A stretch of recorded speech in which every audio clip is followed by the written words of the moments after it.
बिस्मिल्लाहिर्रहमानिर्रहीम। अस्सलामुअलैकुम। तारीख़ जमात हश्तुम बाब नंबर 1 बरतानवी हुकूमत का इस्तेहकाम। लेक्चर नंबर हमारा 5 है और सफ़ा नंबर हमने 8 से लेके 10 तक पढ़ना है। इस चैप्टर का आज हमारा लास्ट लेक्चर है और इसके बाद आप लोगों को एक्सरसाइज जो है वो भेजी जाएगी। बहुत अच्छे अंदाज में अपनी बुक्स को मार्क्स कर लीजिएगा और साथ साथ हाईलाइट भी कर लीजिएगा ताकि आपका चैप्टर जो है वो अच्छी तरह से रेडी हो जाए।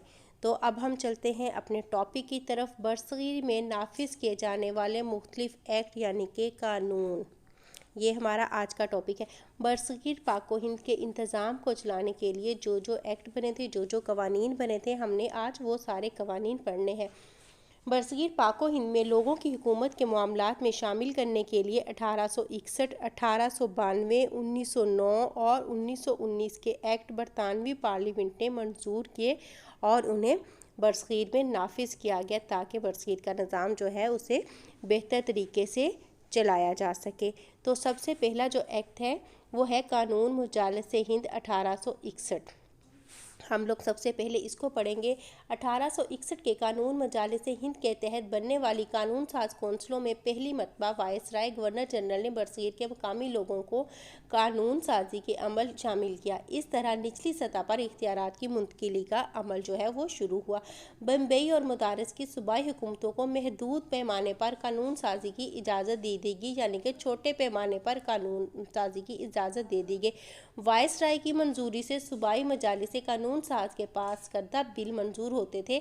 अगर सूबाई कानून साज कौंसल का कोई मेंबर किसी तबके की मजहबी रसूम या खारजा मामला से मुतल्लक कोई तजवीज़ पेश करना चाहता तो उससे सदर कानून साज से पेशगी इजाज़त लेना पड़ती थी, यानी कि जो कानून साज कौंसल का सदर होता था उससे इजाज़त लेना पड़ती थी। नंबर 3, वायसराय के पास इख्तियार था कि वो अपनी कानून साज कौंसल में कम से कम 6 और ज़्यादा से ज़्यादा 12 मेंबरान नामजद कर दे। इनमें निसफ यानी कि हाफ जो थे वो गैर सरकारी मेंबरान थे। दूसरा टॉपिक जो है वो हम लोगों ने पढ़ना है कानून मजालिस हिंद 1892।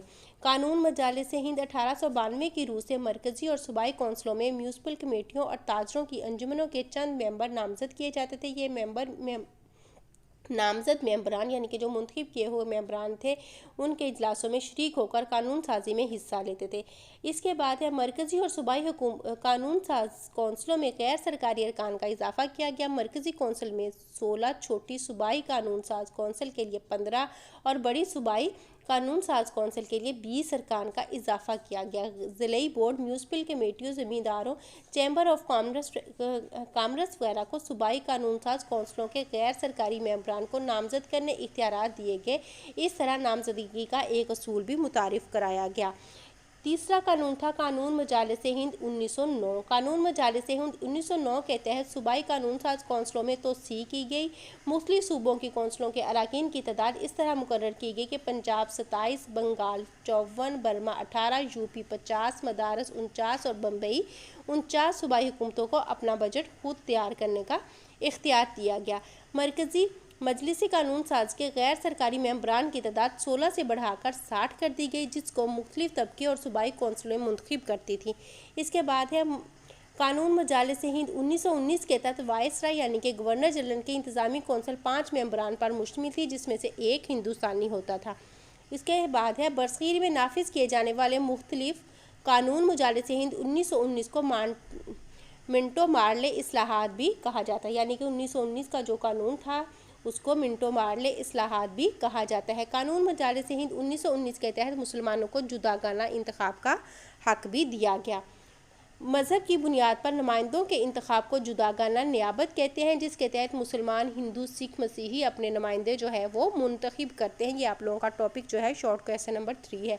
आगे आपका है कानून मजालिस हिंद 1919, ये आप लोगों का लॉन्ग क्वेश्चन नंबर 6 भी है। कानून मजालिस हिंद 1919 की रूह से मरकज़ी मजलिस कानून साज 2 ऐवानों पर मुश्तमिल होती थी। एक ऐवान बाला जिसको कौंसल ऑफ स्टेट कहा जाता था और एक ऐवान ज़ेरी था जिसे कानून साज कौंसल का नाम दिया गया था। कौंसल ऑफ स्टेट के ज़्यादा से ज़्यादा मेंबरान 60 होते थे, जिससे 33 का इंतखाब और बकिया की नामजदगी की जाती थी। कानून साज कौंसल के 144 मेंबरान पर मुश्तमिल थी, जिसमें 104 का इंतखाब होता था और बकिया 40 जो थे वो नामजद किए जाते थे। गवर्नर जनरल यानी कि वाइस राय की इंतजामी कौंसिल 6 मेंबरान पर मुश्तमिल थी, जिसमें 3 हिंदुस्तानी शामिल होते थे। कानून हुकूमत हिंद 1919 के तहत सूबाई नवीयत के अमूर मसलन बल्दियात, सेहतियामा, तालीम और पुलिस वगैरह को सूबों के हवाले किए गए थे। इसी कानून में सिखों को जुदागाना इंतखाब का हक भी दिया गया था। अहम मालूमात। इसके बाद हमारा है अहम नुकात। बरसगीर पाको हिंद में अंग्रेज़ों की आमद से पहले अरब ताजिर जहाँ तिजारत के लिए आते थे। अहम नुकात चैप्टर के अंदर जितने भी इंपॉर्टेंट चीज़ें होती हैं उन्हें चैप्टर के एंड पे अहम नुकात के नाम से दे दिया जाता है। जितने हमने चैप्टर्स के अंदर इंपॉर्टेंट चीज़ें पढ़ी हैं वो अहम नुकात वाले बॉक्स में सारी की सारी मौजूद है। जैसे चार्ल्स वुड ने 1854 में अपना एक तालीमी मनसूबा पेश किया। जंग आज़ादी 1857 में लड़ गई। 1857 में एक कानून बनाया। 1858 में एक कानून बना। 1887 में लाहौर में जनरल पोस्ट ऑफिस कायम किया गया। सर सैयद अहमद ख़ान ने अंग्रेज़ हुकूमत को तजवीज़ दी कि बरसगीर के कानून साजी इदारों में मुसलमान मकामी लोगों को भी शामिल किया जाए। तो ये सारा आपका चैप्टर ख़त्म हो गया है। एक दफ़ा आप इसे टैली कर लीजिएगा दोबारा से और बहुत अच्छी तरह से सारे क्वेश्चंस को याद करके रफ रजिस्टर पे आप लोगों ने इसकी प्रैक्टिस भी करनी है। और अपना ख्याल रखिएगा। अल्लाह हाफिज़।